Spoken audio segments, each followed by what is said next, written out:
Hi అండి, welcome to our channel. ఈరోజు మన వీడియోలో మృదువైన ఆలూ పరాటా రెసిపీని చూపిస్తున్నానండి.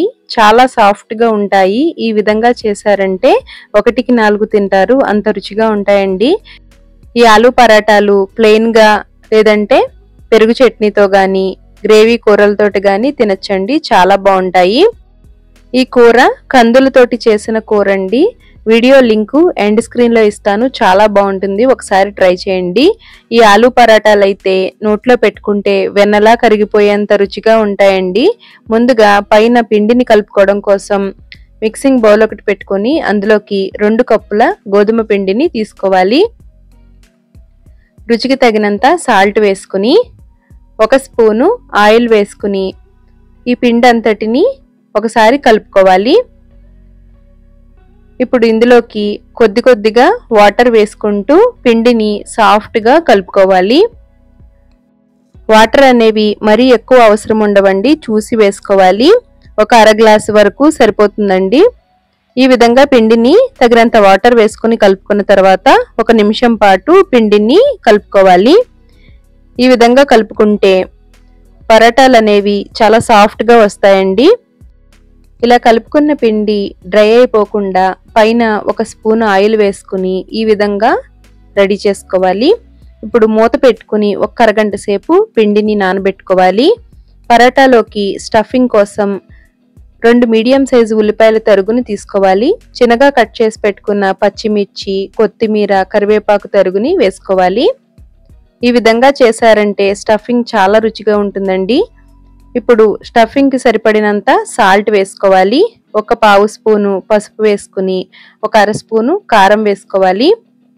1 పావు స్పూను వేయించి పౌడర్ చేసుకున్న జీలకర్ర పొడి, ధనియాల పొడి, 1 అర స్పూను కచ్చా పచ్చాగా దంచిన వాముని వేసుకోవాలి. వాము వేయడం వలన చాలా బాగుంటుందండి, అరుగుదలకి కూడా మంచిది. 1 పావు స్పూను గరం మసాలా, 1 అర స్పూను ఆమ్చూర్ పౌడర్ ని వేసుకోవాలి, చాలా రుచిగా ఉంటుందండి. ఇప్పుడు 1 పావు స్పూను కసూరి మేతిని నలిపి వేసుకోవాలి. ఫ్లేవర్ అనేది చాలా బాగుంటుందండి. 2 ఉడికించి పెట్టుకున్న బంగాళదుంపల్ని మెత్తగా మెదుపుకుని వేసుకోవాలి. ఇప్పుడు ఈ మిశ్రమాన్ని బాగా కలిసేలాగా కలుపుకోవాలి. ఈ మిశ్రమానికి 10 వరకు పరాటాలు అనేవి వస్తాయండి. ఇప్పుడు ఈ విధంగా కలిపి పెట్టుకున్న తర్వాత మనం ఏ సైజు అయితే పరాటాలు చేయాలనుకుంటున్నామో ఆ సైజు పిండి ముద్దల్ని ఇంకా ఈ స్టఫింగ్ ని రెడీ చేసుకోవాలి. ఈ విధంగా అన్నింటినీ రెడీ చేసుకోవాలండి. మనం కలిపి పెట్టుకున్న పిండిని మరొకసారి కలుపుకుని ఈ విధంగా లోపల స్టఫింగ్ కి తగినట్లుగా పిండి ముద్దలుగా తయారు చేసుకుని వీడియోలో చూపించిన విధంగా స్టఫ్ చేసుకోవాలి. ఈ పరాటాలు ఉదయం కూడా చాలా ఈజీగా బ్రేక్ఫాస్ట్ కి ఇంకా నైట్ డిన్నర్ కి ప్రిపేర్ చేసుకోవచ్చండి. మన ఛానల్లో బ్రేక్ఫాస్ట్ రెసిపీస్ ఉన్నాయి, ఎండ్ స్క్రీన్ లో లింక్ ఇస్తాను, ఒకసారి చూడండి. ఇదే విధంగా అన్నింటినీ రెడీ చేసుకోవాలి. ఈ విధంగా చేశారంటే స్టఫింగ్ అనేది అస్సలు బయటికి రాదండి. ఈ విధంగా అన్ని పరాటాలని రెడీ చేసుకోవాలి. ఇప్పుడు వీటిని ఒత్తుకోవడం కోసం పొడి గోధుమ పిండిని జల్లుకుంటూ రెడీ చేసుకోవాలి. మరీ పలుచగా కాకుండా మందంగా కాకుండా సమానంగా ఒత్తుకోవాలండి. ఈ పరాటాలను ఒత్తుకునేటప్పుడు స్పీడ్గా కాకుండా స్లోగా ఒత్తుకుంటే స్టఫింగ్ అనేది అసలు బయటికి రాదండి. లోపల ఆలూ స్టఫింగ్ తోటి చాలా టేస్టీగా ఉంటుందండి. రైతాతో, మసాలా కూరలతో, గ్రేవీతో ఉత్తిగా తిన్నా చాలా బాగుంటాయండి. ఇప్పుడు పరాటాలను కాల్చుకోవడం కోసం స్టవ్ మీద పెనం పెట్టుకుని పెనం బాగా వేడయ్యి పొగలు వస్తుండగా ఫ్లేమ్ ని మీడియం ఫ్లేమ్ లో పెట్టుకుని పరాటాని వేసుకోవాలి. ఇప్పుడు పైన బటర్ వేసుకుని కాల్చుకోవచ్చు, లేదంటే నెయ్యితో గాని ఆయిల్ తోటి గాని కాల్చుకోవచ్చు, చాలా టేస్టీగా ఉంటాయండి.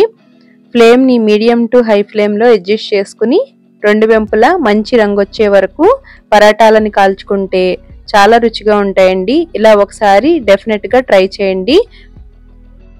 జస్ట్ పెరుగులో సాల్ట్ వేసుకునైనా తినేయచ్చండి.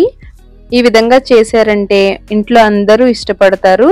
చూసారు కదండి, ఎంతో సింపుల్ గా ఆలూ పరాటాని ఏ విధంగా ప్రిపేర్ చేసామో మీరు కూడా ట్రై చేసి ఎలా వచ్చిందో కామెంట్ చేయండి.